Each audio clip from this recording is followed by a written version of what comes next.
Super Bowl III was fixed. I will prove without a shadow of a doubt that Super Bowl III was rigged. And almost every Super Bowl is rigged, at least the participants of getting there. Now, if we go back to this time, before the merger of the AFL and the NFL was putting out really good product, but they were overshined by baseball. So now what did they do? They set up another league to expand rapidly. Then what did they do? They put a plant within Broadway Joe, who I will show wasn't even able to play, wasn't even healthy. But he was their star, he was their mark, and that's what they continued on with. Joe Namath and the Jets guaranteeing the victory over the Baltimore Colts. Now let's examine this guarantee that happened overnight during a dinner eat-in, where there was a lot of people being sarcastic about the Jets' chances. And I believe Broadway Joe actually broke script when he actually guaranteed a victory.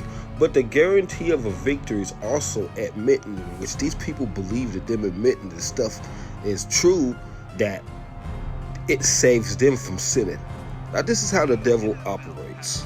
The NFL had a monopoly on professional football for several decades, or at least so they thought, until the AFL began in 1960 and began to sign big TV contracts and sign big name players, the biggest of which, Joe Willie Namath.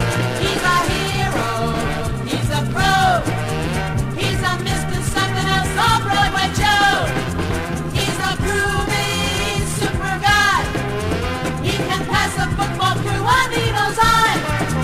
What a feeling, what a sight, when we see that number 12 in green and white. 1, 2, 3, hip, go, go, go. No one else can soar like Broadway Joe. Now, if that isn't a hint and a half for you, I mean, how many people coming out of college come with their own theme song? Football goes showbiz. This is when New York was the showbiz plays. Hollywood wasn't quite as big. Now, they made sure Broadway Joe went to the Jets. This was all planned. So let me ask you this. Now, to put that song together, that song sticks in your head too after hearing it once. Putting that song together takes powers that be. Putting him in the place he was at takes powers that be. This was all a push to popularize football, to push ball in everybody's home. Now, not to even mention the fact that really Joe Namath was sought after by like 20 baseball teams. And at this time, baseball players made more money and it was way more popular. I'm just putting this in your mind. This was all a play. Was drafted in 1965 by the Cardinals of the NFL and the Jets of the AFL. He decided to sign with the New York Jets for a bin record $400,000. All of this resulted in the NFL and the AFL agreeing to a full merger, which would take place in 1970. However, both leagues agreed to hold a world championship game in the 3 seasons prior to the full merger. So what is the coincidence that these two leagues that are merging, that these two leagues that are coming together, both in the split of the first 4 Super Bowls, 2-2. That has to be like 1,000 to 1, or it's probably 10 times bigger than that. So you got to put your eyes, ears, and thoughts together on this. We're going to the beginning because sometimes exposing the beginning can show you where we are at today. Both eyes open on this. Joe Namath gave a press conference announcing his retirement 5 months before he just won Super Bowl MVP, and he just won MVP of the league. It was his childhood dream to get there. He'd been fighting his whole life for it. He never thought it would end like this. So let's examine both of these offenses and examine exactly what happened in Super Bowl III. So first, let's start with the Jets and Joe Namath. Now, Joe Namath was a gunslinger who was bold with his mouth, brash with his mouth. He'll take off running on you. Joe Namath also had plenty of injuries, and before he even started one game in the NFL, he had 3 surgeries on his knee. So there's that. But he was a good player. But Joe Namath would be throwing 300 yards in a game in 1968, 350, 1968. It wasn't unusual for the Jets to have 48 points against people. Like, this is the style of play that they played with. Now, let's talk about one of Joe Namath's biggest weapons. And he had a few weapons for those Jets. But one of his biggest weapons was Don Maynard. He was the first Jet, or should I say Titan, because when he was signed, they was called the Titans. So he's the first Jet to ever even be signed. And him and Joe Namath worked endlessly. They worked day in and day out on route running, according to the program, according to the story. And Don Maynard was a route running champion. Now, being that Joe Namath is throwing for 350 yards in games, hitting 6 and 7 touchdowns, but then he'd be a 19-point favorite, over a team and going there and throw 5 interceptions. Not once, but this has happened multiple times, where he's throwing all these yards, then he'll come in. Now, with what we're about to see and learn later about his ties with the underworld, that seems like his intent could be questioned. In fact, one of the games, which they called a Heidi Bowl, which the Raiders came back and won. They called it the Heidi Bowl because they cut to the TV show Heidi in the middle of it. But the coaches were actually accusing the Jets of throwing the game. Pay attention. Now let's talk about running back Emerson Boozer and fullback Matt Smell. These guys were ground and pound guys. These guys could also catch the passes. They were rough runners, and they did wonders for that 68 Jets team. So when Joe Namath likes to lowball you, like short pass, run here, then hit you out the blue with a long 30 pass. That's what his style was. Now let's talk about this Baltimore Colts team. The team that people at that time were saying was the best team ever assembled. Let's talk about this team that possibly had the best quarterback up to that point that ever existed, and many say to this day, who was a game manager and game changer at the same time. He could throw with the best of them. He was tough as nails. No other than Johnny Unitas. Now, Johnny Unitas was older, a veteran, but he was not nowhere near over the hill, and he had got injured. And when he got injured, the backup quarterback came in and did wonders. Earl Morrall. Let's go with Earl Morrall, running back Jerry Hill, Tom Matty, John Mackey, one of the best tight ends ever. Jimmy Orr, one of the best linemen ever. Bob Vogel. These guys were raw. Bill Curry at center. These guys were raw. Bubba Smith, the defensive end. Billy Ray Smith, Fred Miller, Mike Curtis at linebacker. cornerback Bobby Boyd. This team was amazing, and they was beating teams by 18 points. That's their average.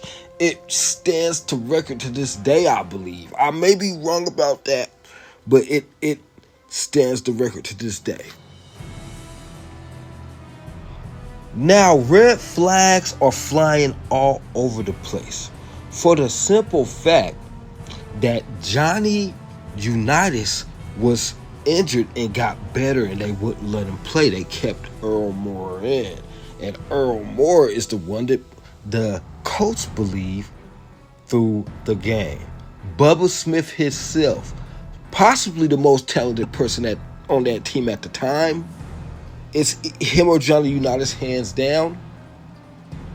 But that team just overpowered you in every way possible. Well, they had good running backs. They had good receivers. They had a great quarterback. They had two great quarterbacks. They had a great defensive line. They just beat you in every way possible. They shut your offense down and they put points up. But they weren't putting up Jets 44 points a game points. That's not what this team did. And that is very interesting considering that they played an NFL style play in the Super Bowl, but yet the Jets still pulled it off without their best offensive weapon on deck. Now let's talk about the actual game that took place in Super Bowl III. Now, I am definitely leaning towards this being rigged, all out fix. Now how this works is you only need a couple of people in it. So, in this game, Don Maynard was supposedly injured. So that's what the reports are saying. So, Joe Namath throws to him. First play that he gets a chance, he throws to him. And Don Maynard doesn't get it, but supposedly the coach get the message and double him every game that leaves bruise and that leaves smell and all these guys open. So supposedly Joe Namath just picked apart this team using short plays, which the NFL was very used to, using running back plays, which the NFL was very used to. 5 times in the first half, Earl Moore had somebody wide open and he missed him. And 5 times they made it to the end zone and he missed them. So let's really think about this, because we're seeing how games are fixed, especially going way back then. It's easier to see now with what we know about sports today, how fixed it was. 3 knee surgeries deep, the New York Jets made Super Bowl III. The Packers from the NFL won the first 2 Super Bowls, and writers said it would take several years for the AFL to catch up. So how did the mob play into all this? Like Jack Lambert said, Broadway Joe was a wild boy.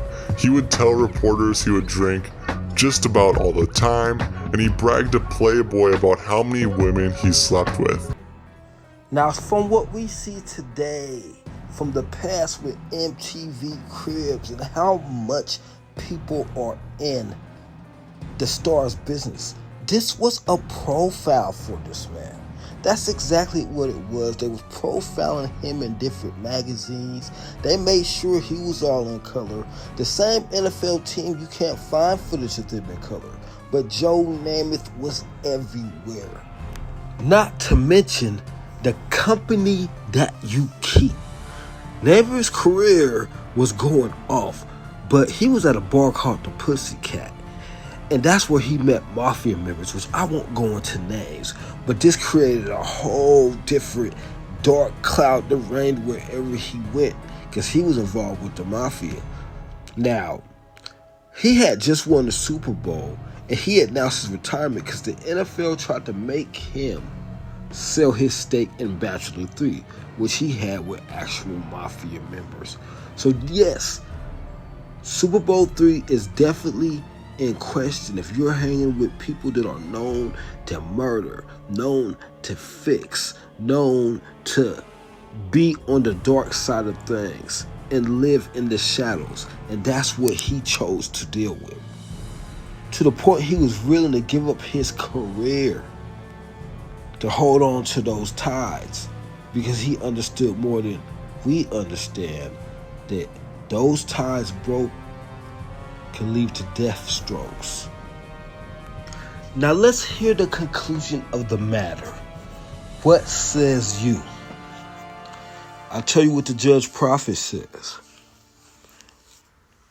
I say that this, like most sporting events, are rigged or fixed in some sort of way. I believe from jump this was set up. I believe the AFL was a way to just expand the NFL. Overnight, they got 8 new teams.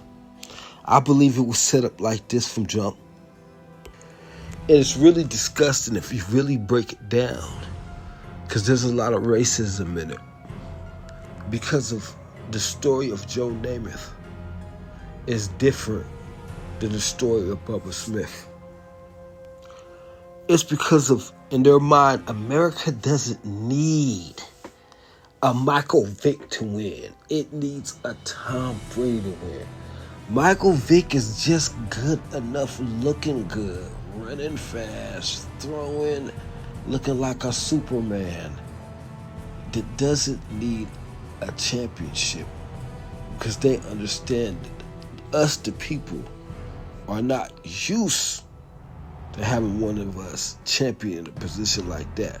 So the fact that he's just in a runner and looking good and selling shoes makes us happy. There is a reason why we always argue over calls and always complain about refs. Believe your 2 eyes and keep them both open.